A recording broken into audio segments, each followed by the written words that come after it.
Bonjour à tous et merci d'avoir choisi C8. Nous sommes à Argenteuil, en banlieue parisienne, l'une des villes les plus peuplées d'ailleurs de l'Île-de-France. Nous sommes à la basilique Saint-Denis d'Argenteuil. Alors il y a ici quelque chose d'exceptionnel, qui est d'ailleurs classé monument historique. Mais c'est un monument qui n'est pas de pierre, c'est un monument de tissu. Alors ce monument de tissu, nous allons vous le faire découvrir parce qu'il n'est pas grand par le fait même que c'est un vêtement, que c'est l'œuvre d'un grand couturier. Il est grand par la personne qui a porté ce vêtement. Ce n'est autre que Jésus-Christ. Et oui, la Sainte Tunique d'Argenteuil est un lieu de piété, un lieu très important, peut-être pas assez bien connu. Et nous avons choisi, avant la messe de la Pentecôte que vous allez vivre dans quelques instants, de vous faire découvrir la Sainte Tunique. Alors cette visite guidée commence à l'extérieur. Nous sommes d'ailleurs dans le narthex. Et juste en dessous d'une statue, je vous propose d'y aller à l'extérieur de la basilique d'Argenteuil. Puis nous irons ensuite dans la chapelle où se trouvera la Sainte Tunique. Argenteuil sur le parvis, à présent juste avant la messe qui commence dans une dizaine de minutes. Nous voici sur le parvis de l'église Saint-Denis d'Argenteuil avec le père Guy-Emmanuel Cario. Bonjour. Bonjour Louis. Vous êtes le recteur de la basilique, vous êtes le maître ici dans la maison, après Jésus-Christ bien sûr. Et si on commence ici notre visite, c'est parce qu'il y a une statue de la Vierge juste au-dessus de nous, sur la façade de l'église, de la Vierge en train de tisser ou de coudre. On ne sait pas très bien, vous allez nous l'expliquer. Alors on dirait qu'elle est en train de coudre, mais en fait, elle tisse la tunique sans couture de son fils, qui est abrité ici dans cette basilique. Et en vénérant ici la Sainte Tunique, les Argenteuillais ont toujours aussi vénéré cette relique comme étant une relique mariale, une relique du travail de la Sainte Vierge. Et cette statue existe depuis que l'église a été construite? En 1866, mais la tunique est là depuis bien plus longtemps. Et cette tunique, évidemment, on peut dire que c'est vous qui veillez sur ce trésor, la garde-robe de Jésus-Christ, on pourrait dire? Voilà, je surveille un peu cette Sainte Tunique et puis j'accueille surtout les pèlerins qui veulent venir la vénérer. Et je vous propose d'aller découvrir précisément la Sainte Tunique d'Argenteuil où nous sommes avec le père Guy-Emmanuel Cario, recteur de la basilique. Allons-y. Saint-Denis s'écrit ici avec un Y, père Cario. Exactement, comme la cathédrale Saint-Denis du diocèse de Saint-Denis. C'est évidemment le grand saint fondateur de l'église de Paris, ce qui est devenu Paris maintenant. Alors, on va s'avancer vers la chapelle de la Sainte Tunique d'Argenteuil avec le père Cario, vers la garde-robe de Jésus-Christ en quelque sorte. Père Cario, de quoi parle-t-on quand on dit c'est la Sainte Tunique? On parle de la tunique qui a été retirée au Christ alors même qu'il est crucifié. C'est au chapitre 19 de l'Évangile selon saint Jean, versets 23 et 24. Quand les soldats crucifient Jésus, eh bien, ils se partagent les vêtements qu'ils portaient et la tunique, ils la tirent au sort. C'est cette tunique qui est ici à Argenteuil. C'est un habit de laine, tout simple, un habit de pauvre, résolument, qui est un habit de dessous qui touche la peau. On a la certitude que c'est la tunique que le Christ porta. Il n'y a pas une certitude absolue, il n'y a pas son nom marqué dans le cou, comme pour les petits-enfants quand ils partent en vacances. Mais on a une avalanche d'éléments d'authenticité. Je n'appelle pas ça des preuves, mais plutôt des éléments d'authenticité, particulièrement ce que les analyses scientifiques ont pu montrer au cours des siècles, 19e siècle, 20e siècle, 21e siècle. Il y a toujours des analyses en cours. Par exemple, on a de la terre de Jérusalem, on a des pollens de la période mars-avril à Jérusalem, de pistachiers, de tamaris, voilà. On a un argument, moi, qui me touche particulièrement, c'est que le groupe sanguin, le groupe AB, qui est un groupe extrêmement réduit, 4% de la population, c'est le même que sur le linceul de Turin et sur le suaire d'Oviedo. Donc le linceul, c'est le linge qui enveloppa le Christ à sa mise au tombeau. Et le suaire d'Oviedo? C'est le tissu qui était sur le visage en fait, du Christ, dont parle aussi saint Jean. Il parle de deux tissus, donc ce sont des tissus mortuaires. La tunique, elle, c'est une relique du Christ vivant, une relique de toute sa passion, non seulement du chemin de croix, mais aussi de ce qui précède eh bien, la condamnation à mort, la comparution devant le grand Sanhédrin, son arrestation à Gethsémani, le combat qu'il a mené toute la nuit, l'agonie au Jardin des Oliviers, et donc aussi l'institution de l'Eucharistie lorsqu'à table, il prend ce dernier repas avec les disciples. C'est la relique de la Passion. Entre le Saint-Suaire, le suaire d'Oviedo et la tunique, il y a donc la même signature historique, c'est ce qu'on peut dire. Exactement, et c'est un signe que Dieu nous donne, je pense, qu'il faut mettre à sa juste place. Mais ici, à Argenteuil, on est très sensible évidemment à cela. On le prend comme un grand signe de la miséricorde, de l'amour de Dieu, un signe de sa passion. Et c'est pour ça que tant de personnes viennent. Alors, on a une démarche de pèlerinage qu'on vit ici, c'est de passer sous la Sainte Tunique. On va le faire dans un instant, Père Cario. C'est un chemin que vous allez nous faire découvrir avec une prière particulière. Mais d'abord, cette tunique que l'on aperçoit, on en aperçoit juste un bout parce qu'elle n'est pas sur un buste. Le buste, c'est au moment de l'ostension. Exactement. Là, pour l'instant, elle est roulée et mise dans un petit reliquaire. Elle est roulée de manière très, très précise pour ne pas l'abîmer. Et elle n'est effectivement sortie que pour les ostensions solennelle de la Sainte-Tunique, qui est, voilà, la dernière a eu lieu en 2016, avec 230 000 pèlerins qui sont venus en 15 jours. Donc, c'est un immense succès. Ça a été quelque chose de très beau, beaucoup de joie, beaucoup de miséricorde. Ça a été vraiment un événement extraordinaire. 2016, 2022, l'an 800 derrière nous, avec Charlemagne. C'est quand même incroyable, ça. Voilà, parce qu'elle est ici, effectivement, depuis le 12 août 800. On a la date précise, 12 août. Exactement. Alors, 800, on n'est pas trop sûr. Les historiens ne sont pas trop sûrs, mais le 12 août à 13 h. Et dans le tableau qui est derrière nous, on voit l'arrivée de la Sainte Tunique, puisque la fille de Charlemagne, à qui la tunique avait été offerte par l'impératrice de Constantinople, la fille de Charlemagne, Irène. donc, voilà, sa fille, Théodrade, est prieure ou abbesse de l'abbaye d'Argenteuil.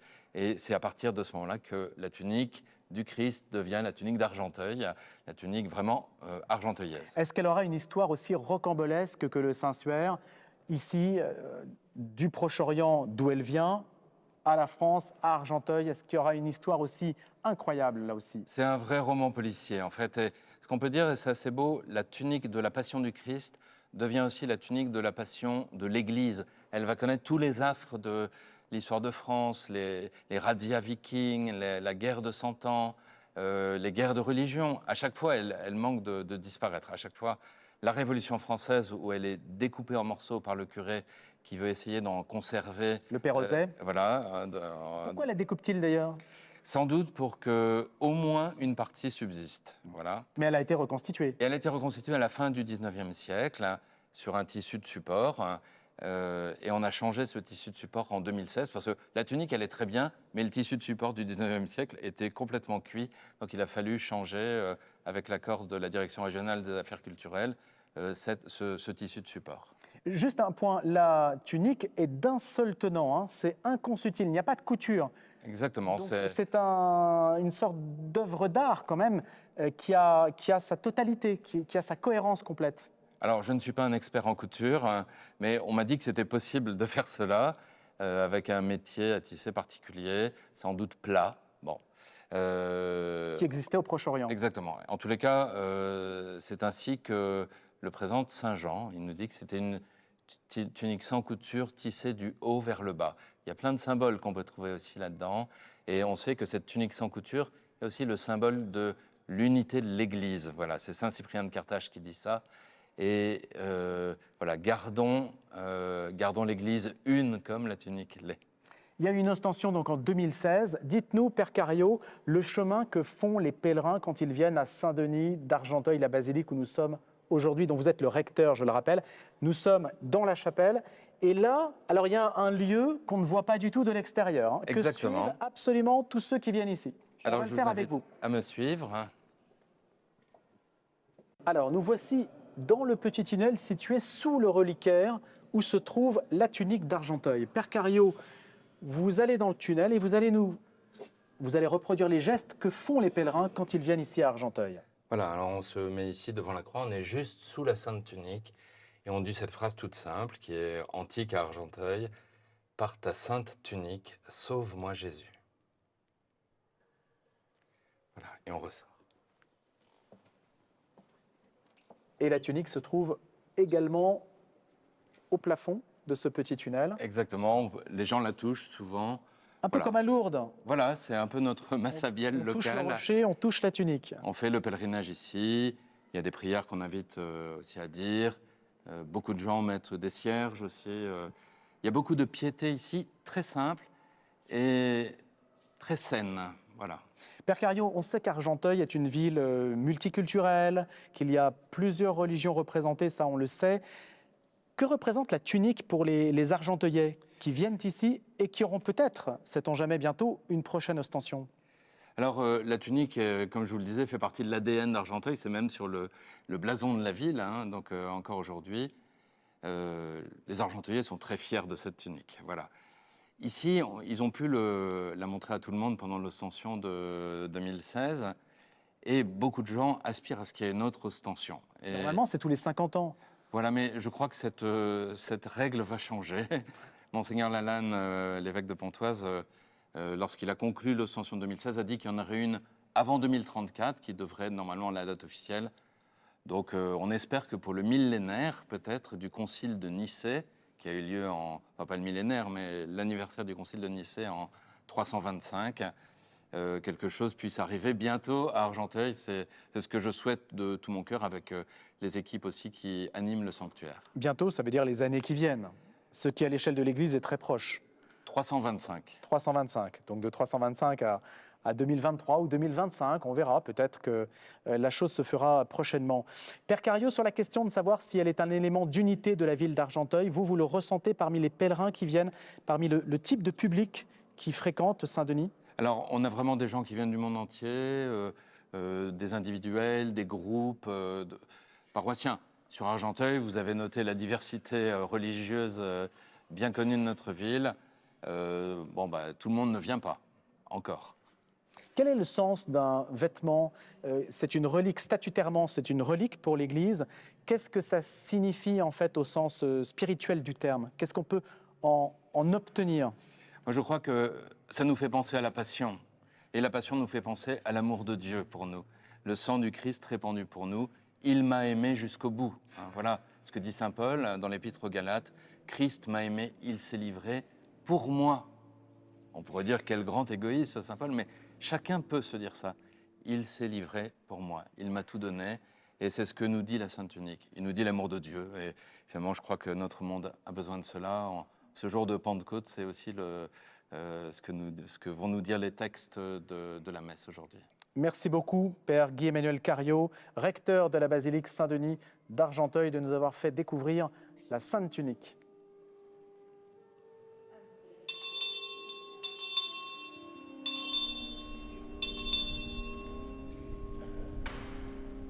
Et voici donc place à la cérémonie à présent de la messe de la Pentecôte. Avec la procession d'entrée, rappelons que Pentecôte vient du grec Penta, qui signifie 5, et c'est donc 50 jours après Pâques. De même qu'il y a dans la Bible le Pentateuque, par exemple, pour les 5 premiers livres de la Bible.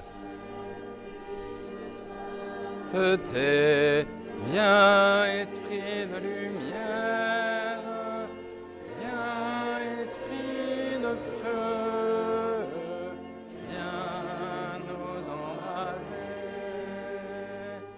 viens, esprit du Père, sois la lumière, fais jaillir les cieux, ta splendeur.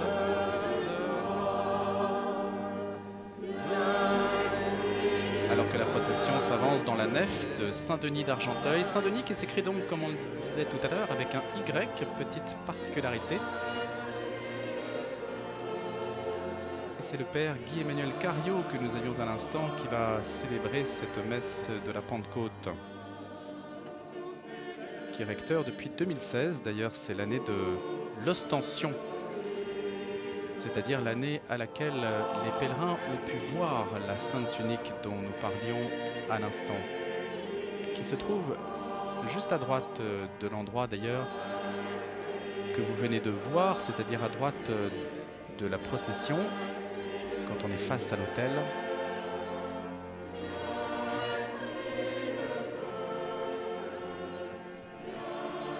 Le Père Cario qui sera assisté du Père Tean Nguyen, d'origine vietnamienne, et le Père Fadi Salamé, vicaire d'origine libanaise.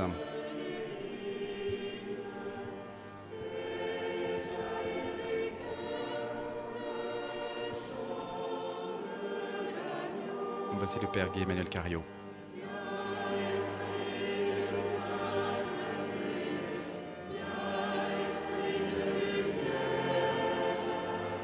Camille Labbé est l'animatrice de cette chorale qui va animer cette messe de la Pentecôte. Elle est originaire de Sannois, elle fait des études d'orthophonie, elle est très impliquée avec plusieurs chœurs qui se sont réunis ce matin. Le chœur Jubilate Deo qui fête ses 40 ans et le chœur Gaudete qu'elle anime elle-même.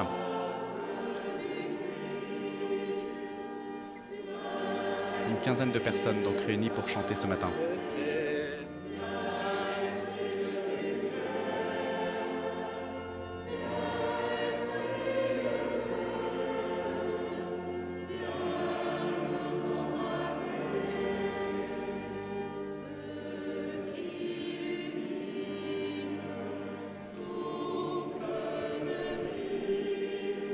Tout à l'heure, le Père Cario parlera de la Pentecôte, de l'esprit de la Pentecôte. De quoi s'agit-il précisément? Cela clôt un cycle liturgique.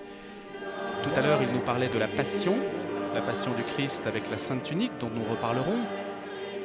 Eh bien, la passion a débouché sur la mort du Christ, puis sa résurrection, ensuite son ascension, le fait qu'il soit élevé au ciel, et puis la Pentecôte, ce sont les apôtres qui reçoivent l'Esprit Saint.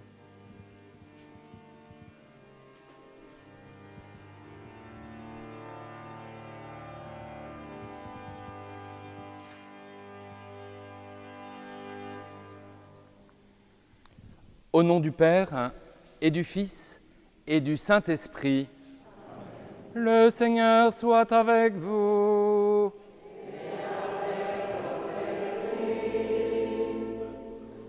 Chers frères et sœurs, quelle joie de fêter aujourd'hui, 50 jours après Pâques, la grande solennité de la Pentecôte, commémorant le don de l'Esprit Saint à l'Église naissante. Bienvenue à chacun, et particulièrement à ceux qui nous rejoignent ce matin grâce aux caméras de C8. Que chacun se sente ici accueilli auprès de la sainte tunique du Christ conservée ici à Argenteuil depuis le début du IXe siècle. Auprès de la tunique de Jésus-Christ, nous pénétrons mieux le mystère de sa passion et accueillons donc mieux son amour et son Esprit Saint.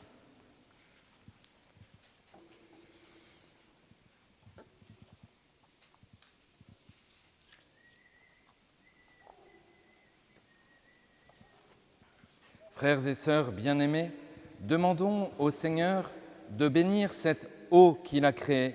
Nous allons en être aspergés en mémoire de notre baptême. Que Dieu nous vienne en aide afin que nous demeurions fidèles à l'Esprit que nous avons reçu. Seigneur Dieu Tout-Puissant, sois favorable aux prières de ton peuple, tandis que nous célébrons la merveille de notre création et la merveille plus grande encore de notre rédemption. Daigne bénir cette eau. Tu l'as créée pour féconder la terre et donner à nos corps fraîcheur et pureté. Tu en as fait aussi l'instrument de ta miséricorde. Par elle, tu as libéré ton peuple de la servitude et tu as étanché sa soif dans le désert. Par elle, les prophètes ont annoncé la nouvelle alliance que tu voulais sceller avec l'humanité. Par elle, enfin, ô sanctifié par le Christ au Jourdain, tu as renouvelé notre nature pécheresse dans le bain de la nouvelle naissance. Que cette eau maintenant nous rappelle notre baptême et nous fasse participer à la joie de nos frères et sœurs, les baptisés de Pâques, par le Christ notre Seigneur.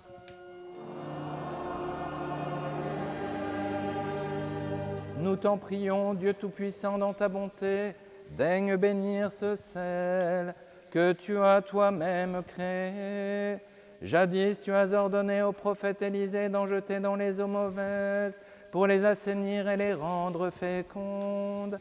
Permets, Seigneur, qu'en tout lieu où l'on répandra cette eau mêlée de sel, les attaques de l'adversaire soient repoussées et que la présence de ton Esprit Saint nous protège continuellement. Par le Christ notre Seigneur. J'en profite pour saluer le Père Sébastien Thomas qui nous a rejoint, prêtre du diocèse de Pontoise, vicaire à la paroisse de Taverny, Beauchamp et Bessancourt, dans le Val d'Oise. Bonjour Père. Bonjour Louis. C'est vous qui allez assurer le commentaire liturgique de cette messe. Vous avez été ordonné à la cathédrale de Pontoise en 2010 et vous avez fait une thèse de doctorat sur les psaumes à l'Institut catholique de Paris. Merci d'avoir accepté cette invitation pour ceux qui nous regardent en ce moment sur C8. Est-ce qu'on peut expliquer peut-être le geste qui est en train d'être fait en ce moment par le Père Guy-Emmanuel Cario ? Alors c'est le geste de l'aspersion, traditionnellement appelé l'aspergesme, c'était l'antienne latine qui allait avec ce geste. Et donc vous voyez que le recteur de la basilique est en train d'asperger l'assemblée avec de l'eau qu'il a bénie auparavant. Et cette eau bénie rappelle le baptême. Et donc d'une certaine façon, c'est une façon de vivre ce rite pénitentiel par la grâce de Dieu. Il y a plusieurs rites pénitentiels dans le missel. Alors on peut dire le « je confesse à Dieu », demander pardon pour ses péchés. Et puis il y a aussi cette aspersion où Dieu vient plutôt renouveler notre baptême, son don pour nous sauver, son don pour nous pardonner.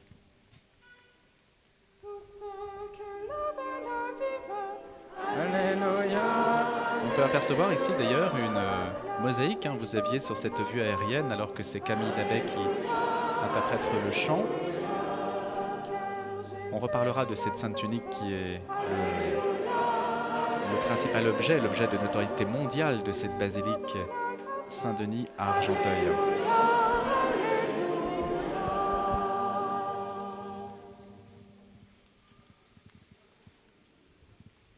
Située dans le centre-ville d'Argenteuil, de style néo-roman, signé de Théodore Balue au XIXe siècle. Avec, j'aurai l'occasion d'en reparler, de très beaux vitraux de Max Saint-Grand. Je vous en dirai un mot tout à l'heure.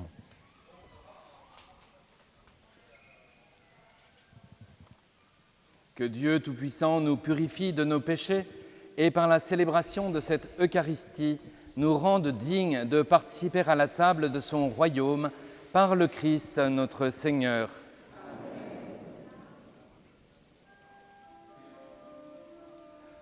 Gloria in excelsis Deo. Le Gloria est en latin. Oui, le Père Guy-Emmanuel Cario a choisi le Gloria traditionnel, le Gloria 8 en grégorien, qui reprend l'hymne de Noël, l'hymne des anges à Noël, pour chanter leur joie. Dans la liturgie de la messe et après la réconciliation qu'on a reçue par la grâce de Dieu dans l'aspersion, eh bien, nous chantons la gloire de Dieu, nous louons le Seigneur pour sa bonté, lui qui nous a créés, lui qui se donne à nous, lui qui nous donne la vie. C'est un chant qu'il n'y a pas pendant le carême, ni pendant la Passion, bien sûr. Exactement. Pendant le temps de l'Avent et pendant le temps du carême, on se passe de chanter cet hymne de louange. Et c'est particulièrement une hymne de fête. Alors aujourd'hui, c'est la grande solennité de la Pentecôte. Et donc l'Église tout entière chante la gloire de Dieu avec toute sa joie comme à toutes les grandes fêtes. Chez soi, on met une belle table, une belle nappe, des beaux verres. Et puis, pourquoi pas, on peut chanter des chants à la fin du repas. Et bien, à la messe, c'est la même chose. Quand il y a des fêtes, on rajoute quelques chants. Et puis, on dit notre joie tout simplement par ces chants. Alors, on voit une assemblée qui est réunie, qui est multiple, c'est vraiment la réalité d'Argenteuil, d'avoir plein de nations, sans doute plusieurs dizaines de nations qui sont réunies dans cette église et qui se réunissent pour chanter la gloire de Dieu avec cette langue commune qui est le latin, qui est la langue commune de l'église, qui n'est pas toujours utilisée, qui n'est pas obligatoire, mais qui est la langue commune à toute l'église. S'il y a une messe qu'on veut un peu plus universelle, on peut utiliser le latin pour manifester cette universalité. Cette chorale, donc dirigée par Laurent Vauclin, qui d'ailleurs travaille dans l'audiovisuel. Il est chef d'entreprise de maintenance dans l'audiovisuel et c'est lui qui est à l'origine de la direction de cette chorale qui s'appelle Scola et donc qui réunit les deux chœurs dont je parlais tout à l'heure, Jubilate Deo et Gaudete. Il y a encore des noms de chorales qui sont en latin. Et oui, Jubilate Deo, jubilez en Dieu, et Gaudete, réjouissez-vous. Eh bien, c'est exactement ce qu'on est en train de faire en chantant le Gloire à Dieu. la Pentecôte clôt un cycle liturgique et ouvre sur une nouvelle période de l'année. Exactement, la Pentecôte termine le temps pascal. Le temps pascal qui commence par Pâques et qui dure 50 jours. Pentecôte, ça veut dire 50 jours après Pâques. Et donc ce temps de 50 jours a été consacré à la célébration de la résurrection du Seigneur, à dire notre joie pour cette résurrection. Et à présent, nous allons entrer à partir de demain dans le temps ordinaire de la vie de l'Église. Prions le Seigneur. Dieu éternel et tout-puissant, tu as voulu que le mystère de Pâques soit célébré durant 50 jours. Accorde aux nations dispersées dans le monde et que divisent les langues, d'être rassemblées par le don de l'Esprit Saint dans l'unique confession de ton nom. Par Jésus-Christ, ton Fils, notre Seigneur, qui vit et règne avec toi dans l'unité du Saint-Esprit, Dieu pour les siècles des siècles.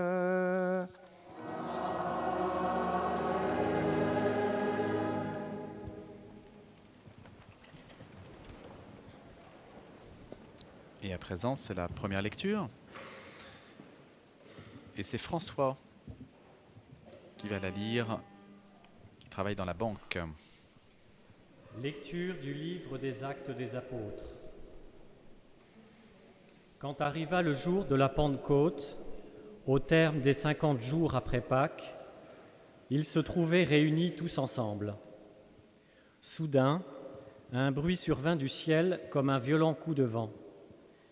La maison où ils étaient assis en fut remplie tout entière. Alors leur apparurent des langues qu'on aurait dites de feu, qui se partageaient, et il s'en posa une sur chacun d'eux. Tous furent remplis d'Esprit Saint.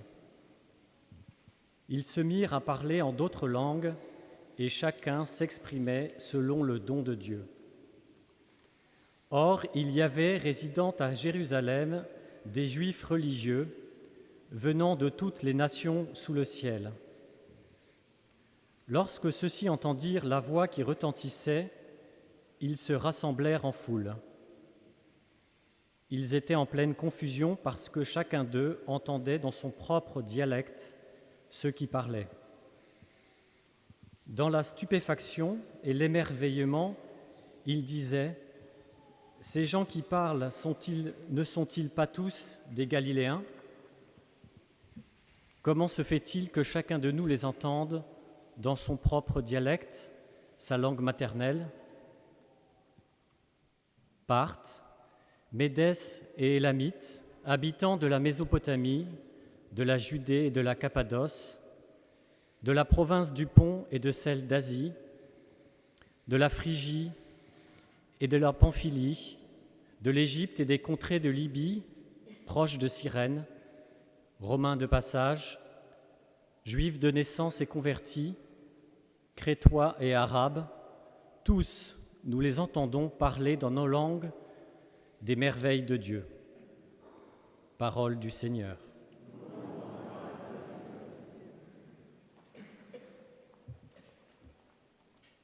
Et ce sont les paroles vraiment de la Pentecôte, hein. Le fait de parler dans les langues de ceux qui ne connaissent pas Dieu, hein, si on écoute bien l'Évangile. Exactement. Toutes les nations dans le Nouveau Testament, ce sont vraiment les pays qui ignorent Dieu, qu'on appelle des païens aussi. Et Sans connotation péjorative d'ailleurs. C'est pas toujours négatif. Voilà, parfois, quand on parle des ennemis, on parle des nations aussi. Mais là, en l'occurrence, simplement, la lecture nous rappelle que les apôtres ont été compris dans toutes les langues, par tous les peuples. Et c'est le début de l'universalité de l'Église. Et à la première lecture répond le psaume responsorial. Et justement, c'est cette universalité qui est manifestée encore dans le refrain. Ô Seigneur, envoie ton esprit qui renouvelle la face de la terre tout entière.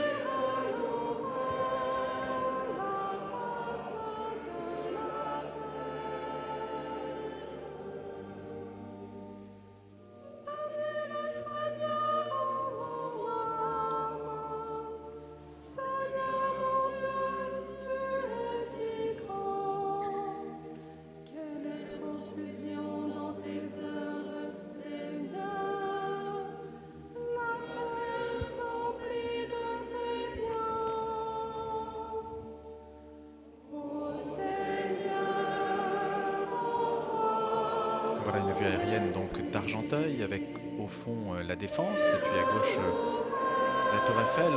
C'est l'une des villes les plus peuplées d'Île-de-France, hein, après Paris et Boulogne.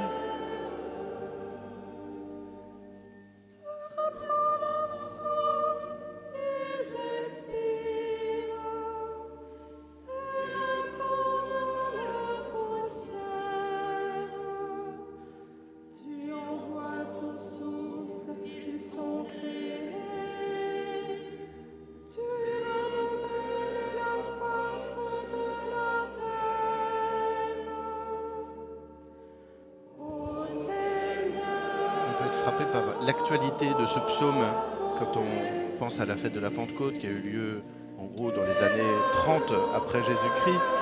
Le psaume a certainement été écrit entre 600 ou 800 avant Jésus-Christ. Les psaumes sont des textes très anciens, mais comme la parole de Dieu est vivante, eh bien, l'Église se plaît à les faire se répondre. Et on voit bien là comme ce psaume vient illustrer le mystère de la Pentecôte que nous célébrons aujourd'hui. Tu reprends leur souffle, ils expirent et retournent à leur poussière. Tu envoies ton souffle, ils sont créés, tu renouvelles la face de la terre. La Pentecôte, c'est vraiment la fête du don de l'Esprit de Dieu. Alors en hébreu, esprit, ça se dit souffle. Et quand le psaume dit tu envoies ton souffle, ils sont créés, on peut vraiment entendre tu donnes ton Esprit Saint et tu nous recrées. Donc c'est vraiment la Pentecôte qui s'annonce déjà dans ce psaume très ancien. Le parvis de l'église Saint-Denis d'Argenteuil, et comme vous pouvez l'observer, il y a inscrit liberté, égalité, fraternité sur l'église, ce qui est assez original, j'aurai peut-être l'occasion d'en dire un mot. Et c'est assez en fait tardif par rapport à la construction de l'église en réalité. C'est pour marquer que la mairie aussi avait contribué à l'édification du bâtiment. C'est Agathe pour la deuxième lecture, d'origine du Cameroun. Lecture de la lettre de Saint Paul apôtre aux Romains. Frères, ceux qui sont sous l'emprise de la chair ne peuvent pas plaire à Dieu. Or vous n'êtes pas sous l'emprise de la chair, mais sous celle de l'Esprit, puisque l'Esprit de Dieu habite en vous. Celui qui n'a pas l'Esprit du Christ ne lui appartient pas. Mais si le Christ est en vous, le corps, il est vrai, reste marqué par la mort à cause du péché. Mais l'Esprit vous fait vivre, puisque vous êtes devenus des justes. Et si l'Esprit de celui qui a ressuscité Jésus d'entre les morts habite en vous, celui qui a ressuscité Jésus, le Christ, d'entre les morts, donnera aussi la vie à vos corps mortels par son Esprit qui habite en vous. Ainsi donc, frères, nous avons une dette, mais elle n'est pas envers la chair pour devoir vivre selon la chair. Car si vous vivez selon la chair, vous allez mourir. Mais si, par l'Esprit, vous tuez les agissements de l'homme pécheur, vous vivrez. En effet, tous ceux qui se laissent conduire par l'Esprit de Dieu, ceux-là sont fils de Dieu. Vous n'avez pas reçu un esprit qui fait de vous des esclaves et vous ramène à la peur, mais vous avez reçu un esprit qui fait de vous des fils. Et c'est en lui que nous crions « Abba », c'est-à-dire « Père ». C'est donc l'Esprit Saint lui-même qui atteste à notre esprit que nous sommes des enfants de Dieu. Puisque nous sommes ses enfants, nous sommes aussi ses héritiers. Héritiers de Dieu, héritiers avec le Christ. Si du moins nous souffrons avec lui, pour être avec lui dans la gloire. Parole du Seigneur.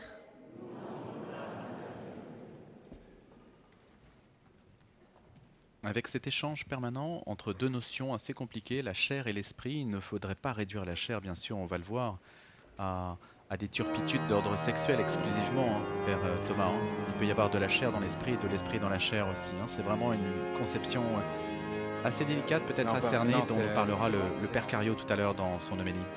Oui, puis quand Saint Paul parle de la chair, évidemment, il parle de tout ce qui nous retient à la terre par rapport à l'esprit qui nous élève vers l'intimité de Dieu.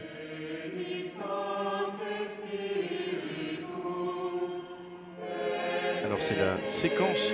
On n'est pas toujours habitué à entendre un chant avant l'Alléluia, après la deuxième lecture, mais c'est ce qu'on appelle la séquence, d'un nom latin sequentia, qui veut dire la suite. Et alors c'est un peu paradoxal, mais dans l'ancien rite, dans l'ancien missel, la séquence était après l'Alléluia. C'est pour ça qu'elle s'appelle séquence. Maintenant, elle est avant l'Alléluia, mais elle s'appelle toujours séquence. Et alors la séquence de la Pentecôte est un très très beau chant que nous allons peut-être écouter d'abord un peu dans ça s'appelle Mélodie latine.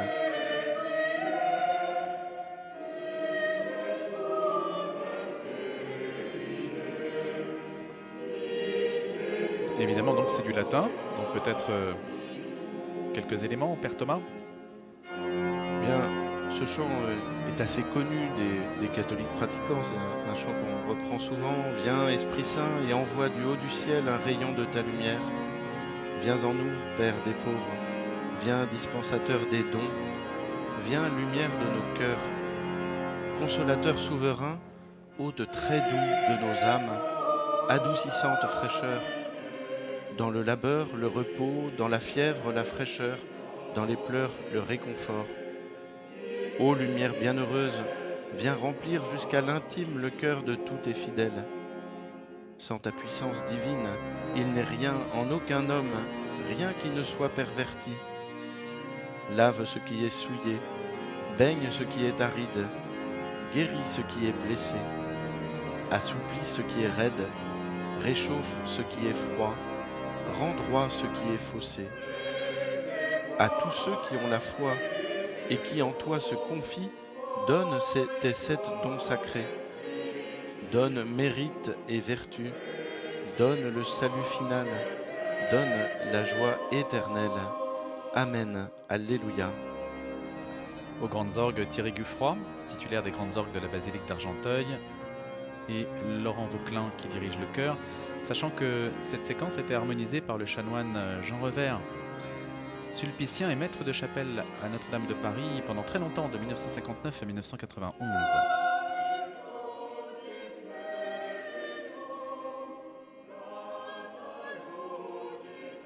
Dans cette séquence, eh bien, on demande ce que la prière traditionnelle de l'Église demande à l'Esprit Saint, c'est-à-dire ces 7 dons, tout simplement les 7 dons de l'Esprit Saint. Quels sont-ils ? Vous me posez une colle, c'est difficile de réciter par cœur les 7 dons de l'Esprit Saint, mais on sait que parmi ces dons-là, il y a la sagesse, il y a la force, il y a la crainte du Seigneur. La prudence ? La prudence est une vertu, qui nous est donnée aussi par l'Esprit Saint. Alors moi j'ai tendance un peu à confondre les vertus et les dons de l'Esprit Saint, mais en effet, voilà, je vous l'ai retrouvé tout à l'heure. Et puis c'est vraiment ce qui nous permet de vivre de l'Esprit Saint et non pas de la chair, si on reprend la deuxième lecture. C'est les dons de l'Esprit Saint, c'est ce qui va transformer notre vie pour qu'elle soit orientée vers le ciel et pas tournée vers la terre.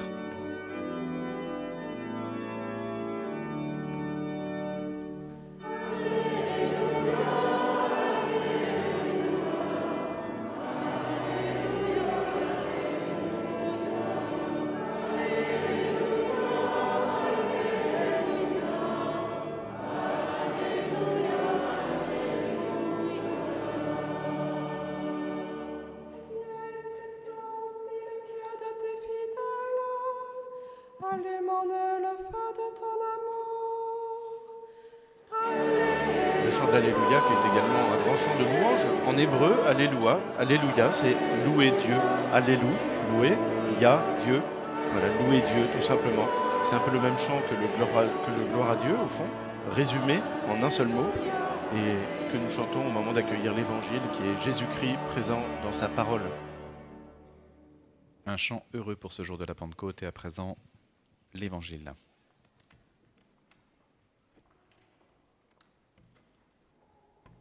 C'est le diacre permanent Pierre Frolat, diacre du diocèse de Pontoise, qui va proclamer l'Évangile.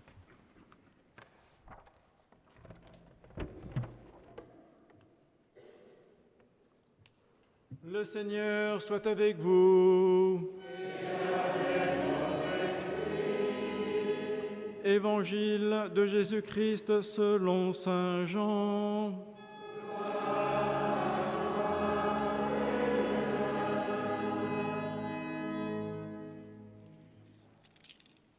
puisque nous reconnaissons la présence de Jésus-Christ vraiment présent dans la parole proclamée. Il est illuminé par les cierges et encensé par le diacre, exactement comme les hosties et le vin seront encensés et illuminés au moment En où ce deviendront temps-là, le corps et le sang du Christ. Jésus disait à ses disciples, « Si vous m'aimez, vous garderez mes commandements. Moi, je prierai le Père, et il vous donnera un autre défenseur qui sera pour toujours avec vous. Si quelqu'un m'aime, il gardera ma parole. Mon Père l'aimera, nous viendrons vers lui, et chez lui, nous nous ferons une demeure. Celui qui ne m'aime pas ne garde pas mes paroles. Or, la parole que vous entendez n'est pas de moi, elle est du Père qui m'a envoyé. Je vous parle ainsi tant que je demeure avec vous. Mais le Défenseur, l'Esprit Saint, que le Père enverra en mon nom, lui vous enseignera tout, et il vous fera souvenir de tout ce que je vous ai dit. Acclamons la parole de Dieu.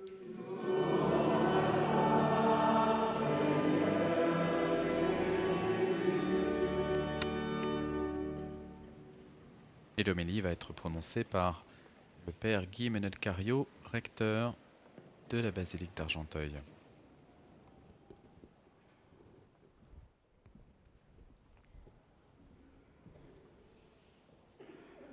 Tout commence par une violence, par un acte d'une force infinie, par un déchaînement du ciel qui implique même les éléments naturels.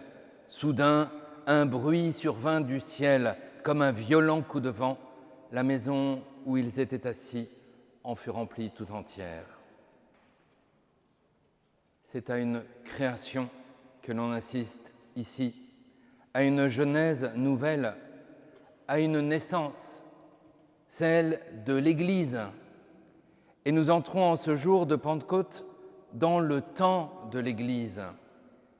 Église qui est le corps du Christ vivifié par le Saint-Esprit.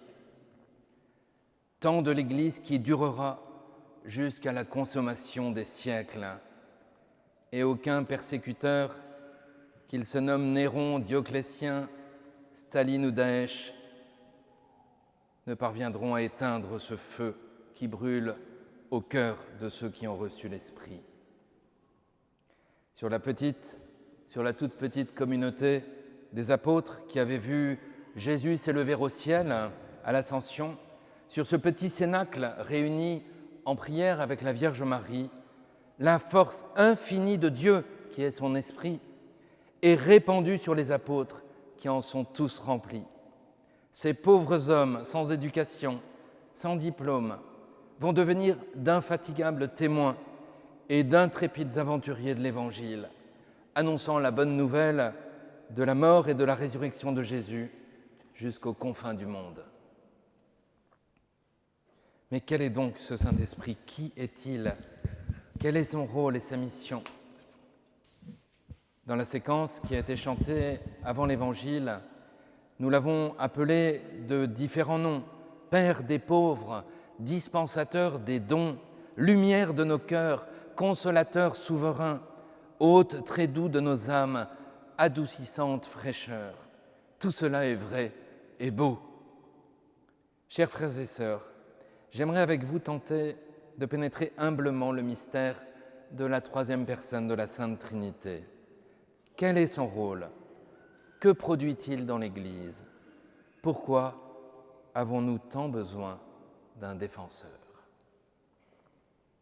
Quel est son rôle? Dans le credo que nous allons proclamer dans quelques instants, une réponse nous est donnée, et c'est une magnifique réponse. Je crois en l'Esprit Saint qui est Seigneur et qui donne la vie. Il est Seigneur, cela signifie qu'il est Dieu, comme le Père et le Fils le sont. C'est ce qu'il est. Mais que fait-il? L'Esprit donne la vie. Là où il y a la mort, il donne la vie. Là où règne l'indifférence et le mépris, il donne la vie. Là où retentissent les bruits de guerre et les cris des champs de bataille, il donne, il redonne la vie. Là où l'on se passe de lui et où l'on méprise Dieu, il donne la vie. Là où se flétrissent les liens humains entre nations, entre concitoyens, il donne la vie. Là où la dignité des plus petits est piétinée, il donne la vie. Là où règne le cynisme et le désespoir, il donne la vie. Il ne sait faire que cela, donner la vie, la redonner et la faire triompher. Nul tombeau ne lui résiste, nulle obscurité ne l'effraie, nul éloignement ne le décourage. Il donne la vie. Il donne la vie au monde, il donne la vie à chacune de nos existences. Mais en ce jour de Pentecôte, il donne la vie à l'Église, tout irriguée de son souffle et de sa puissance, de son dynamisme et de son énergie. Qu'il est bon de faire mémoire de cet événement que nous raconte le livre des Actes des Apôtres, en ces temps aujourd'hui où l'Église est tant méprisée, raillée, réduite apparemment à rien. Quelle joie, frères et sœurs, de savoir combien cette Église n'est rien sans le Saint-Esprit. Quelle joie, au contraire, de savoir ce qu'elle est quand l'Esprit demeure en elle et ce qu'elle devient, le corps de Jésus-Christ. L'Esprit est comme l'âme de ce corps. Un patriarche oriental l'exprimait ainsi. Il disait « Sans l'Esprit Saint, Dieu est loin. Le Christ reste dans le passé. L'Évangile est une lettre morte. L'Église, une simple organisation. L'autorité, une domination. La mission, une propagande. Le culte, une évocation. Et l'agir chrétien, une morale d'esclave. Mais en lui, le cosmos est soulevé et gémit dans l'enfantement du royaume. Le Christ ressuscité est là. L'Évangile est la puissance de vie. L'Église signifie la communion trinitaire. L'autorité est un service libérateur. La mission est une Pentecôte. La liturgie est mémorial et anticipation. L'agir humain est déifié. Donner la vie, c'est pousser à la croissance. Du jour de Pentecôte à aujourd'hui, la croissance du corps du Christ n'a pas cessé. Et même aux heures les plus sombres des persécutions, pensons aux persécutions des premiers siècles, mais aussi à celles d'aujourd'hui, eh bien même dans ces heures de persécution, l'Église est en croissance, car elle est alors profondément en période de semaille de nouveaux chrétiens. Que produit donc le Saint-Esprit dans l'Église ? Il donne la vie à l'Église en tournant chacun de nos cœurs vers le Père, c'est-à-dire, ce n'est pas rien, à nous faire habiter la Sainte Trinité en Jésus-Christ. Saint Paul l'écrivait, « Nous n'avons pas reçu un esprit qui fait de nous des esclaves, mais un esprit qui fait de nous des fils. Et c'est en lui que nous crions « Abba », c'est-à-dire « Père ». L'Esprit donne la vie à l'Église en habitant sa liturgie et en rendant Jésus présent. À chaque sacrement, la force du Saint-Esprit est invoquée, et particulièrement pendant la célébration de la messe, pour rendre Jésus présent sous les signes du pain et du vin. L'Esprit donne la vie à l'Église en la comblant de saints et de saintes qui demeurent pour nous des figures à suivre, des aides sûres. Pensons à saint Charles de Foucauld, canonisé récemment par le pape François.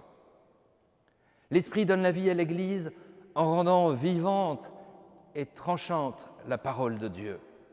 L'Esprit donne la vie à l'Église en suscitant toujours la mission et l'évangélisation, car l'Église existe pour cela, évangéliser. Alors, Seigneur, ne cesse jamais d'envoyer ton Esprit Saint sur ton Église, mais surtout, ouvre notre cœur à son action.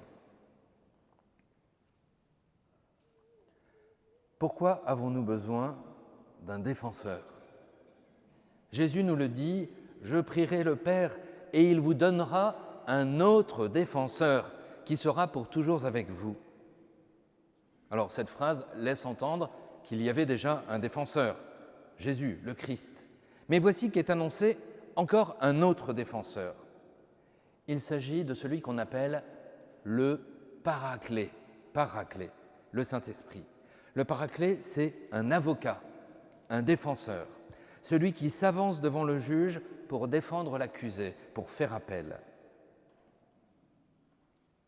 Alors la question peut être prise à l'envers.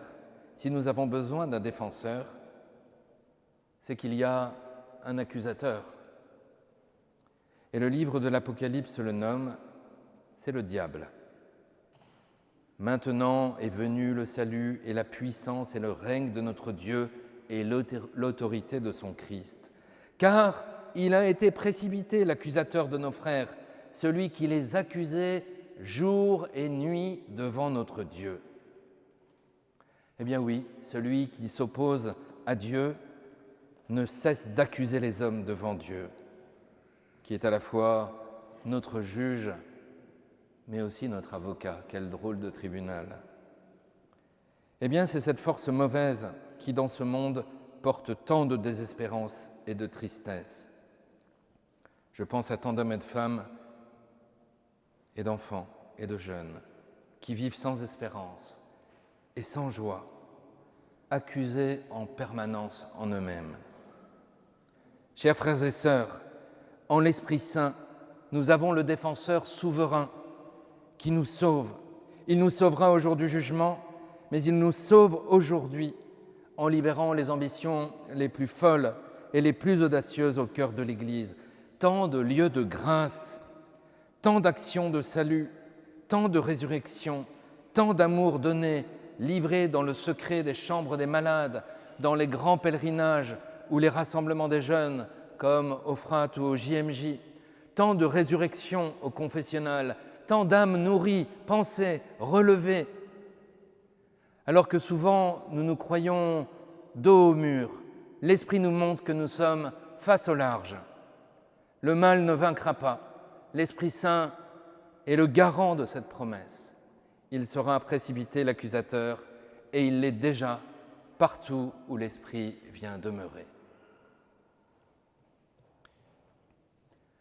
Voilà, Chers c'était frères et l'homélie. sœurs, l'Esprit Saint, c'est l'amour fait personne.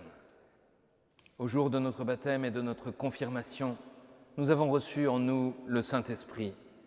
Nous cherchons souvent si loin ce Dieu qui a eu l'humilité de demeurer au secret de notre cœur. Alors, chers amis, demandons au Saint-Esprit maintenant de nous enflammer des flammes de Pentecôte. Brûlons de sa charité, resplendissons de sa vie, découvrons le langage nouveau qu'il nous inspirera pour le dire et le donner à tous. Amen. Voilà, c'était l'homélie avec un petit peu d'avance dans ma voix, devançant l'enthousiasme du Père Guy-Emmanuel Cariot. Une homélie axée donc sur l'Esprit Saint, et c'est normal en ce jour de la Pentecôte. Autant il est facile de mettre un visage, si on peut dire, sur Dieu et le Christ, autant l'Esprit Saint est une personne plus difficile à représenter, Père Thomas. Alors certainement parce qu'il en a beaucoup, je pense, parce que l'Esprit Saint est représenté sous forme de colombe au moment, par exemple, du baptême de Jésus. Il est représenté aussi comme une brise légère, si on pense au prophète Élie dans l'Ancien Testament, dans le livre des Rois. On peut aussi le reconnaître comme des langues de feu aujourd'hui à la Pentecôte, et puis tant d'autres images. Alors l'Esprit Saint, justement, peut-être que c'est le plus grand inconnu, comme disait saint Augustin, repris par Benoît XVI, il parlait du grand inconnu, mais le grand inconnu parce qu'il est présent aussi en chacun. Et que le visage de l'Esprit Saint, d'une certaine façon, c'est le visage de tous ceux qui veulent bien se laisser habiter par lui. Autant nous essayons de ressembler au Christ quand nous vivons de la communion, des sacrements, nous essayons de ressembler au Christ, l'Esprit Saint, justement, n'a pas d'apparence fixe pour pouvoir peut-être nous ressembler. Peut-être on pourrait aller jusque-là, dire que Dieu veut nous ressembler en nous habitant par l'Esprit Saint. Et c'est certainement pour cela qu'il est difficile de le représenter, mais ça nous permet aussi de le reconnaître en tout homme, en toute femme que nous rencontrons, personnes de bonne volonté qui veulent bien vivre de l'Esprit Saint. Est-ce que je ressemble à Jésus que le monde a tué ou est-ce que je ressemble au monde qui a tué Jésus? Pourrait-on synthétiser votre pensée ainsi?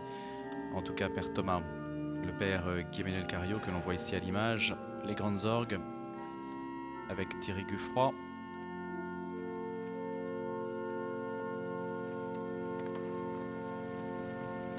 Organiste de la basilique Saint-Denis à Argenteuil.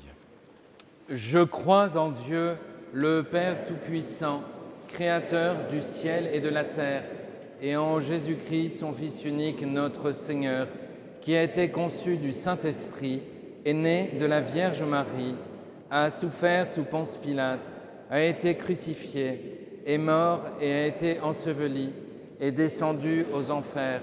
Le troisième jour est ressuscité des morts, est monté aux cieux, est assis à la droite de Dieu, le Père Tout-Puissant, d'où il viendra juger les vivants et les morts.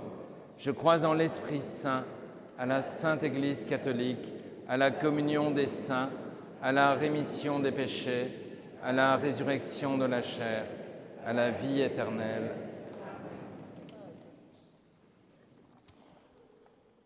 Le credo, donc, qui signifie « je Depuis le crois ». jour de la Pentecôte, l'Esprit du Seigneur souffle sur notre monde.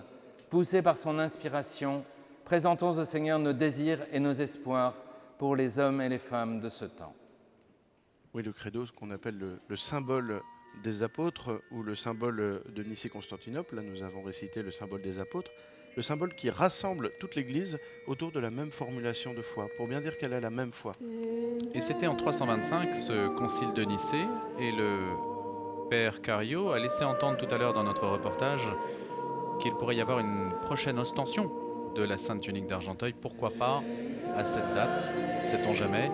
On attend peut-être quelques annonces de ce point de vue-là, puisque normalement l'ostension c'est tous les 50 ans, mais aujourd'hui ce n'est plus possible de tenir de tels écarts de durée. Parce qu'on en a trop envie, c'est pour cela.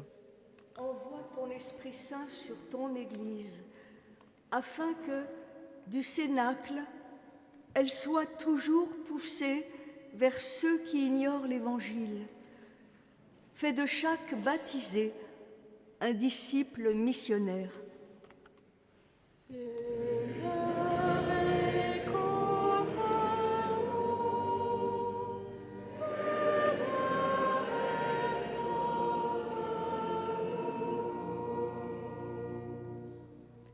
Seigneur, nous te prions pour tous les pèlerins qui marchent et se réunissent en ce week-end de Pentecôte. Nous te prions également pour tous les jeunes de 4e et 3e des diocèses d'Île-de-France, actuellement rassemblés au rassemblement du FRAD de Janville.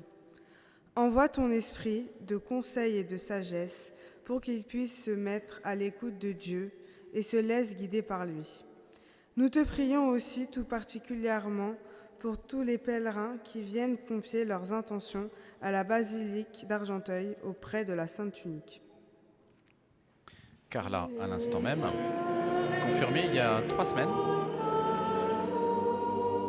Oui, le temps de Pâques est aussi, dans l'attente de l'Esprit Saint pour le jour de la Pentecôte, un temps favorable au sacrement de confirmation. Seigneur, nous te confions tes enfants qui ont reçu hier le sacrement de confirmation, en particulier Célia, Jeannot et Isabelle de notre paroisse. Nous te prions aussi pour tous ces hommes que tu as appelés à la prêtrise et qui seront bientôt ordonnés, en particulier Florian, pour notre diocèse.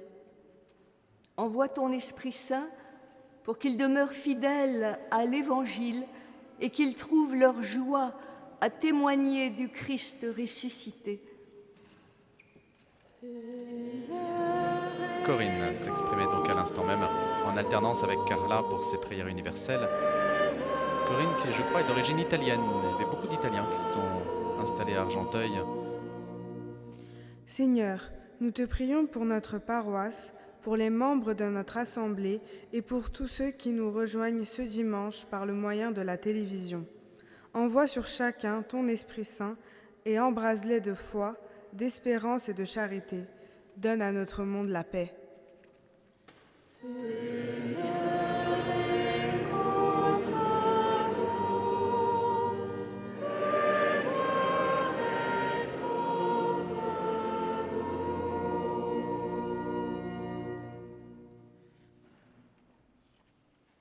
Seigneur, nous te prions aussi pour le repos de l'âme de Christine Amis, de Nicole Sorel-Alain Cécile Régent, d'Alexandre Taurus, d'Annette Brouchot, d'André Ngatchung, de Fernand Rode, de Maria Pelletier.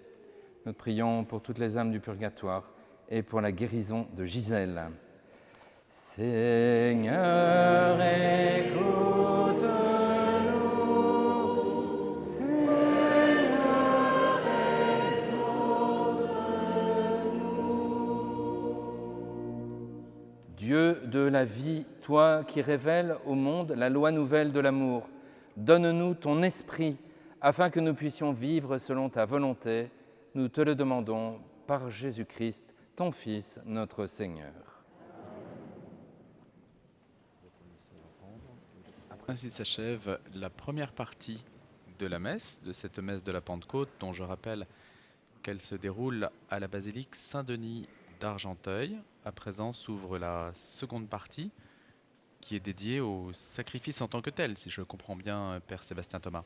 Exactement. La messe, comme tous les sacrements, est constituée d'une parole et d'un acte, d'une certaine façon. On schématise un petit peu en disant cela, mais c'est assez vrai. Et donc, on vient d'écouter la parole dans les différentes lectures qui nous ont été données d'entendre, avec également la prédication du Père Emmanuel. Et puis, à présent, l'acte que vous appelez le sacrifice, à juste titre, puisque c'est le renouvellement, l'actualisation du sacrifice du Christ sur la croix, qui a donné sa vie pour nous sauver, et qui a été ressuscité 3 jours après pour manifester la victoire de Dieu sur la mort et sur le péché. Donc ce n'est pas à proprement parler un symbole, c'est une réactualisation. Exactement. Ça n'est pas un nouveau sacrifice, d'une part. Jésus ne se donne pas à nouveau aujourd'hui, mais il se donne toujours aujourd'hui. Et donc il s'est donné une fois pour toutes le vendredi saint, et par l'apostolat des évêques et de leurs collaborateurs, qui sont les prêtres, la messe permet d'actualiser et donc de rendre présent ce sacrifice éternel du Christ.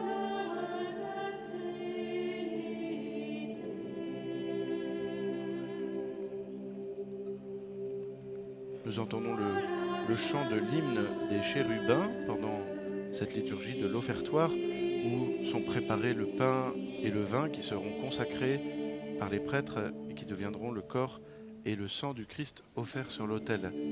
Alors l'hymne des chérubins est une hymne qui vient de la liturgie byzantine, où l'offertoire est nommé grande entrée, et c'est l'entrée justement des oblats, du pain et du vin, leur arrivée sur l'autel pour être consacrés et pour être donnés en sacrifice, justement en lieu de ce sacrifice du Christ qui se perpétue jusqu'aujourd'hui et jusqu'à la fin des temps, pour nous aider à accueillir la vie éternelle en nous, accueillir l'Esprit Saint, accueillir le corps et le sang du Christ qui vont nous configurer à Dieu.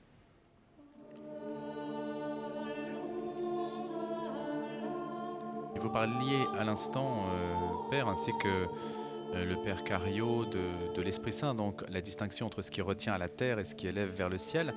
Il y a un vitrail dans cette église d'Argenteuil, des vitraux de Jean Barillet et de Max Saint-Grand. Il y a l'un d'eux qui est très intéressant. Vous voyez celui-là, par exemple, qui représente les 7 péchés capitaux. On peut voir la colère de personnes qui se battent, la gourmandise en bas à droite avec ce visage boursouflé, la paresse, ainsi que la luxure, l'envie, qui est le désir de souhaiter du mal aux autres.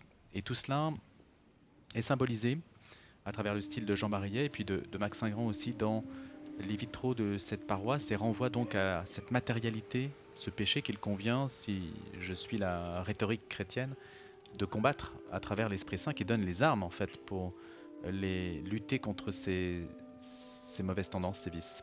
Exactement, et vous avez remarqué qu'il y avait 7 péchés capitaux, comme il y a 7 dons de l'Esprit Saint. Et donc on peut en effet mettre en relation et en opposition, mais en saine opposition, les 7 péchés capitaux aux 7 dons de l'Esprit Saint. Alors j'ai révisé depuis tout à l'heure, et alors je peux vous les rappeler. Alors l'Esprit donne la sagesse, il donne le discernement, il donne le conseil, la force, la connaissance, la crainte du Seigneur et la crainte du Seigneur. Le livre d'Isaïe au chapitre 11 donne 2 fois la crainte du Seigneur, c'est-à-dire que cette crainte qui est à la fois un esprit de piété et donc d'attachement au Seigneur et en même temps un esprit de craindre de mal faire. Quand on aime beaucoup quelqu'un et qu'on le respecte beaucoup, on peut parfois craindre de mal faire. Ce n'est pas une crainte servile. Ça n'est pas une peur, et donc pas une crainte servile en effet, mais une crainte de respect. Parce que Dieu est Dieu, que nous sommes ses créatures, et donc on ne peut pas non plus prendre Dieu pour un copain, si vous me permettez l'expression.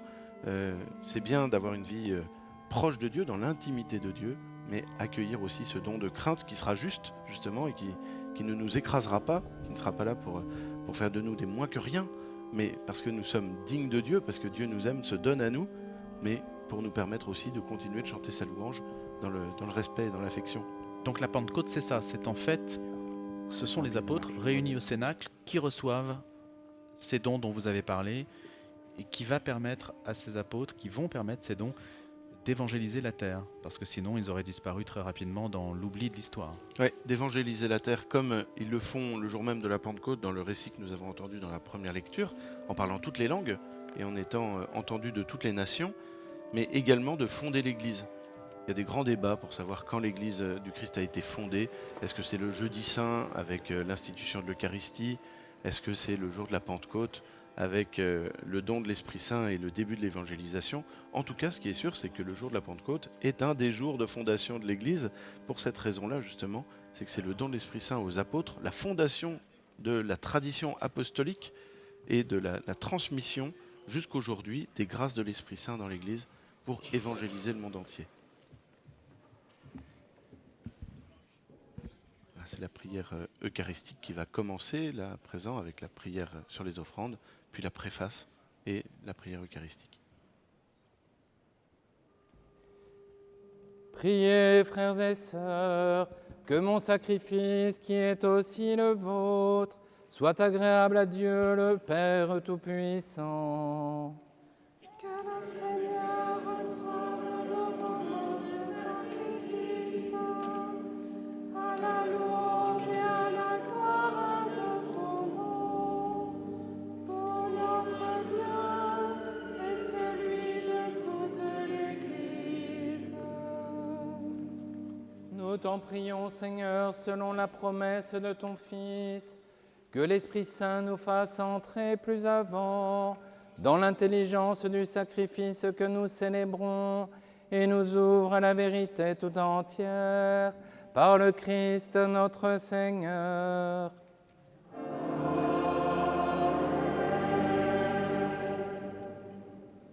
Le Seigneur soit avec vous. Élevons notre cœur. Rendons grâce au Seigneur notre Dieu. Vraiment, il est juste et bon, pour ta gloire et notre salut, de t'offrir notre action de grâce, toujours et en tout lieu. Seigneur Père très saint, Dieu éternel et tout-puissant, pour accomplir jusqu'au bout le mystère de Pâques, tu as répandu largement aujourd'hui l'Esprit Saint sur ceux dont tu as fait tes enfants d'adoption, en les unissant à ton Fils unique.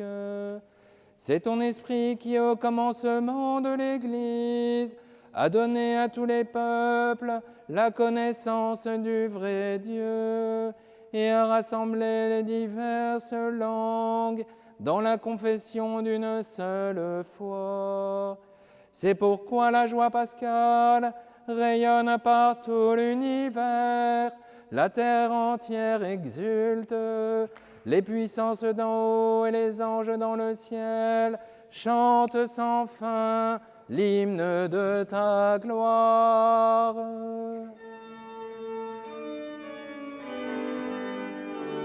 Et donc après la préface que nous venons d'entendre, c'est le Sanctus, également en latin. Sanctus qui est à nouveau un chant de louange. Saint, Saint, Saint, le Seigneur, Dieu de l'univers, Le ciel et la terre sont remplis de ta gloire. Hosanna au plus haut des cieux. Béni soit celui qui vient au nom du Seigneur. Hosanna au plus haut des cieux. Donc à nouveau un chant de louange. Vous voyez, il y a eu le gloire à Dieu, le Gloria in excelsis Deo, et puis ensuite l'Alléluia, et à présent le Sanctus. L'Église continue de chanter la louange de Dieu en attendant sa venue.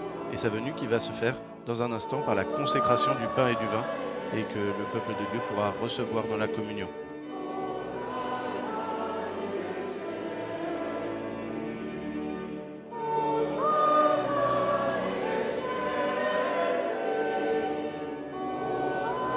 Hosanna, qui en hébreu veut dire gloire à Dieu, justement, comme Gloria in excelsis Deo en latin.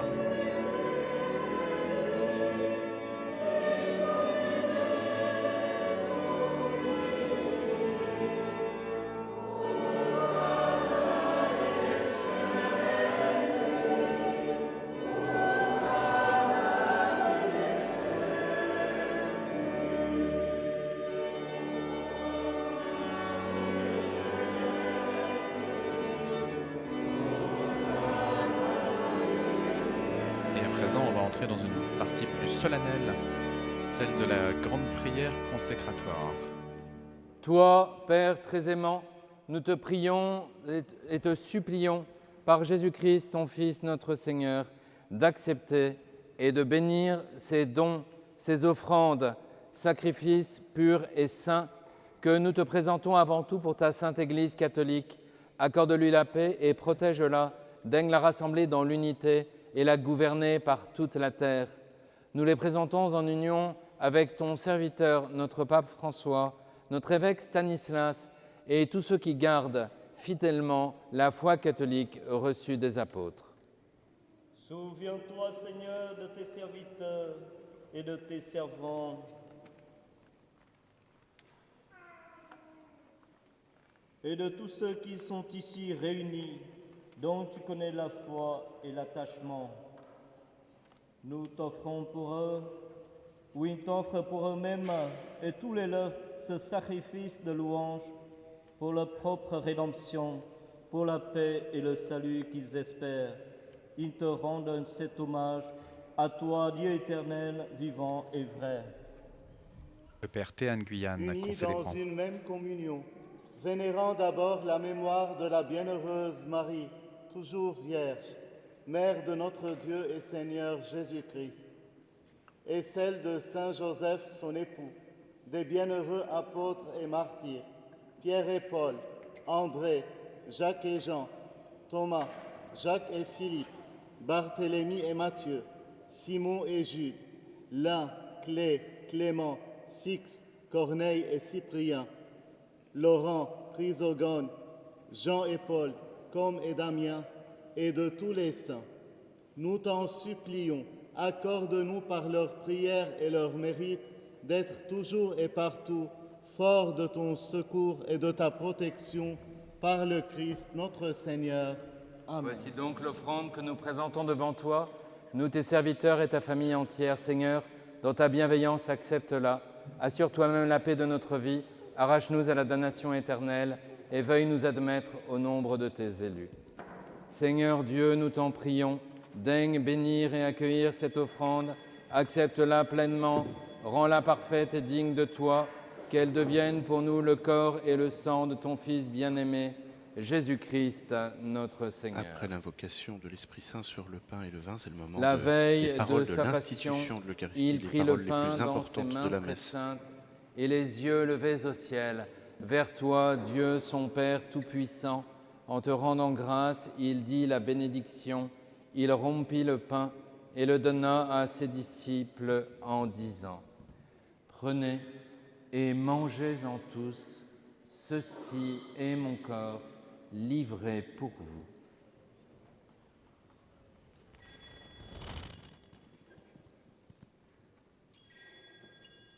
Ce sont les paroles mêmes que Jésus a prononcées le jeudi saint avec ses apôtres au moment où il a institué la messe.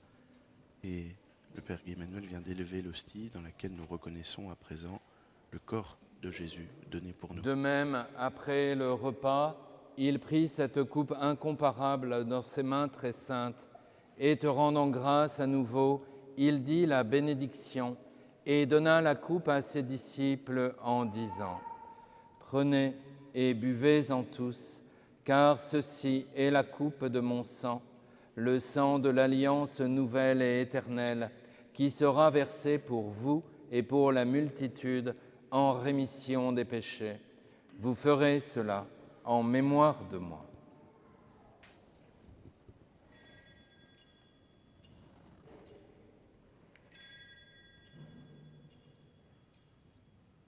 Et dans le calice, nous adorons à présent le sang du Christ qui vient d'être consacré par le prêtre.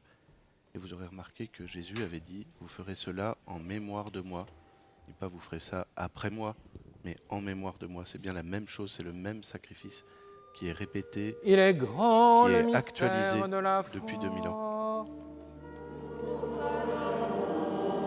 Le Père Cario assisté donc du Père Nguyen et du Père Fadi Salamé.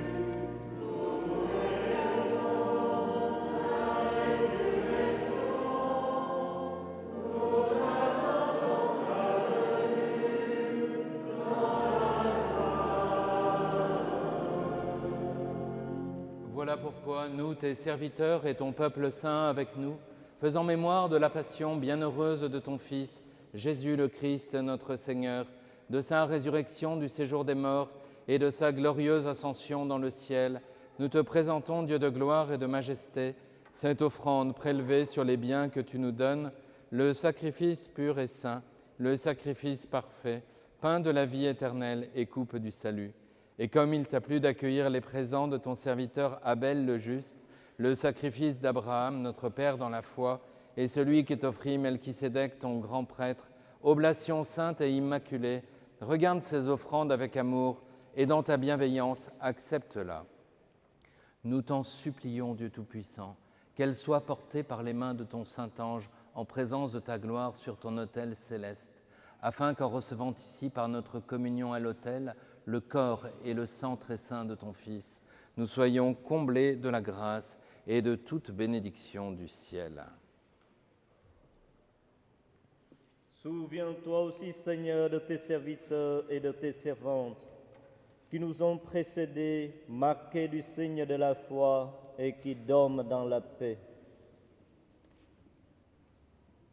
Pour eux et pour tous ceux qui reposent dans le Christ, nous implorons ta bonté, Seigneur, qui demeure dans la joie, la lumière et la paix.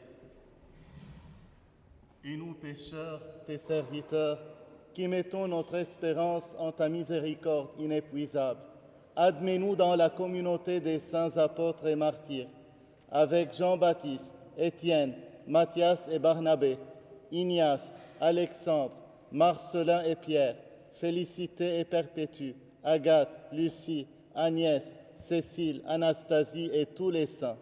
Nous t'en prions, accueille-nous dans leur compagnie, sans nous juger sur le mérite, mais en accordant largement ton pardon par le Christ notre Seigneur. Par lui, tu ne cesses de créer tous ces biens, tu les sanctifies, leur donnes la vie, les bénis et nous en fais le don. Par lui, avec lui et en lui, à toi, Dieu le Père Tout-Puissant, dans l'unité du Saint-Esprit, tout honneur et toute gloire pour les siècles des siècles.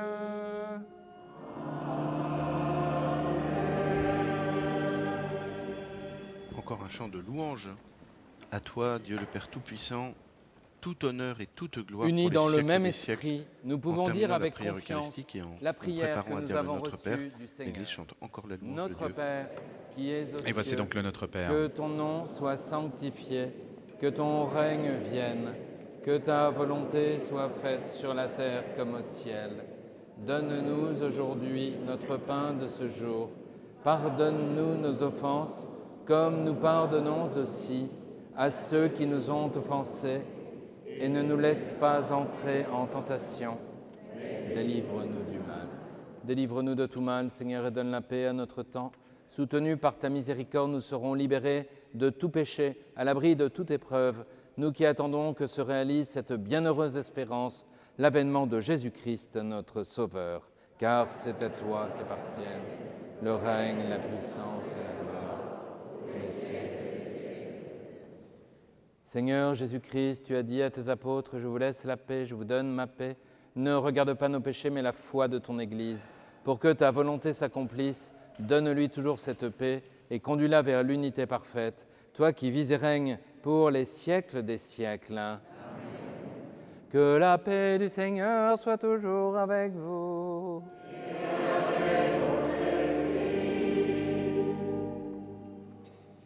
Frères et sœurs, dans la charité du Christ, donnez-vous la paix. Juste avant le moment de la communion, l'Église, l'Assemblée paroissiale se retrouve pour échanger un geste de paix en se souvenant de cette parole de l'Évangile. Si tu as quelque chose contre ton frère, va d'abord te réconcilier avec lui, puis va au temple pour célébrer le sacrifice. Eh bien, c'est ce geste-là que l'Église fait juste avant la communion pour manifester l'unité de la communauté, son amour fraternel au nom de son amour de Dieu. Et l'Agnus Dei, autre séquence latine bien connue. Oui, l'agneau de Dieu qui rappelle justement cette dimension de sacrifice dont vous parliez tout à l'heure. C'est que le Christ est aussi l'agneau de Dieu, et l'agneau, c'est l'animal par excellence du sacrifice au temple. Dans l'Ancien Testament, c'est l'agneau particulièrement qu'on offrait en offrande à Dieu dans les sacrifices animaux. Et donc quand on dit que le Christ est l'agneau de Dieu, c'est bien pour dire que c'est dans son sang qu'a été scellée l'alliance entre Dieu et les hommes. Alors c'est un peu de la haute théologie tout ça, mais c'est pour nous dire que l'amour de Dieu nous a été donné complètement dans la mort et la résurrection de Jésus, et qu'à notre tour, notre réponse à cet amour, eh bien, c'est de venir à la messe, tout simplement, de participer à la messe avec toute l'assemblée paroissiale et de pouvoir accueillir le don de Jésus en communion au corps du Christ. L'Agnus Dei, interprété donc par Scola, c'est donc ce chœur Jubilate et le chœur Gaudete, dirigé par Laurent Vauquelin et Camille Labbé, en l'église Saint-Denis d'Argenteuil. Et souteni Dona Nobis Pacem, donne-nous la paix.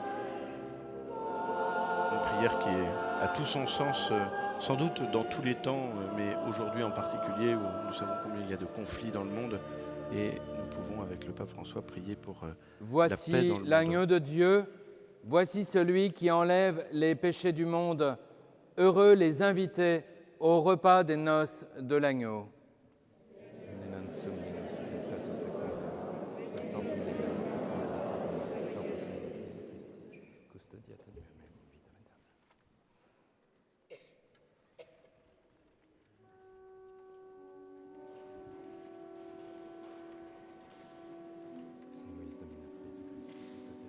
Et à présent, on s'achemine vers la communion. Nous sommes justement en train d'assister à la communion du Père Guy Emmanuel, après quoi aura lieu la communion du Père Théane et du Père Fadi. Le diacre reçoit la communion également, et puis ensuite toute l'assemblée, tous ceux qui le veulent et qui s'y sont préparés peuvent recevoir le corps du Christ. Et ce pain partagé symboliquement, si nous communions au même pain, c'est parce que nous sommes vraiment unis les uns aux autres. Et il y a des conditions particulières pour communier ou chacun y a-t-il accès selon sa volonté? Alors la première condition, c'est de croire que le pain consacré est le corps du Christ. Parce que le prêtre, au moment de donner l'hostie consacrée, dit le corps du Christ et on répond Amen. Et Amen, toujours de l'hébreu, pardon, mais Amen, ça veut dire je crois, ça veut dire c'est vrai. Donc si au fond de mon cœur, je crois en effet que les hosties consacrées sont le corps du Christ, alors oui, je peux m'approcher de l'autel ou du prêtre pour recevoir la communion. Et puis, il y a d'autres conditions. D'abord, c'est d'avoir assisté à la messe et de ne pas arriver juste au moment de la communion, ça paraît évident. Et puis, c'est de vivre en communion avec Dieu par les sacrements de l'Église, en particulier la confession. Et donc de se préparer, d'ouvrir notre cœur à la grâce de Dieu, en demandant pardon pour nos péchés et en nous laissant sanctifier par l'Esprit, par la personne du Christ qui vient en nous pour nous sanctifier, comme on est en train de le chanter justement. C'est c'est le chant de communion, Anima Christi Sanctificame, une vieille prière de saint Ignace de Loyola. Très beau chant cet Anima Christi.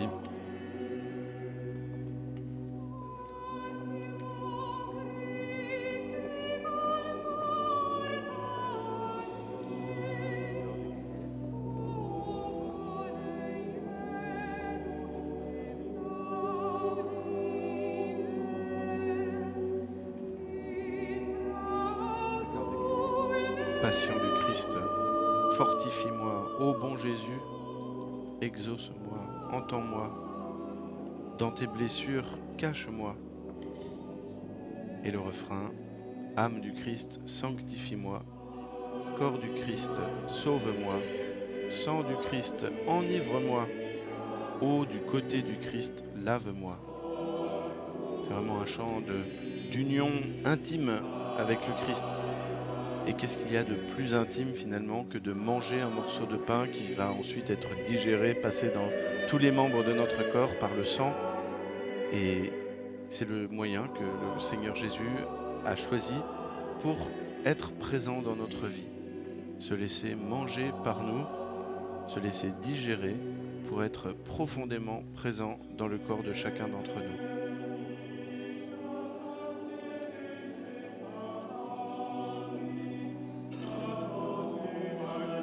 En termes de communication, il fallait y penser, de se faire présent à chaque individu de manière mondiale, quelles que soient les époques. Oui, parfois on peut se dire quand même que Dieu est fort, que Dieu a choisi les meilleurs moyens. Alors, il y a des tas de raisons pour cela. Dieu est tout-puissant, Dieu est omniscient, Dieu est parfaitement bon, donc normalement, il choisit les meilleurs moyens. Et donc c'est vrai que dans cette communion, on peut se dire, avec notre regard du 21e siècle, vous parlez de communication, on peut se dire, oui, il y a quand même des choses qui fonctionnent particulièrement bien. Et c'est vrai que se dire, je vais me donner dans du pain et du vin, qui sont des aliments extrêmement simples, et dans le même temps qui nécessitent... Et à chaque personne de manière individuelle, c'est ça à chaque personne de manière individuelle. Et en plus, le pain et le vin sont des choses qui, de toute façon, nécessitent la main de l'homme. C'est très frappant. Il n'y a pas d'arbre à pain et il n'y a pas de source de vin naturel. Il y a besoin à la fois de l'eau et de la farine qui sont donnés par Dieu, des raisins qui sont donnés par Dieu, mais il y a besoin de la main de l'homme pour faire le pain et le vin.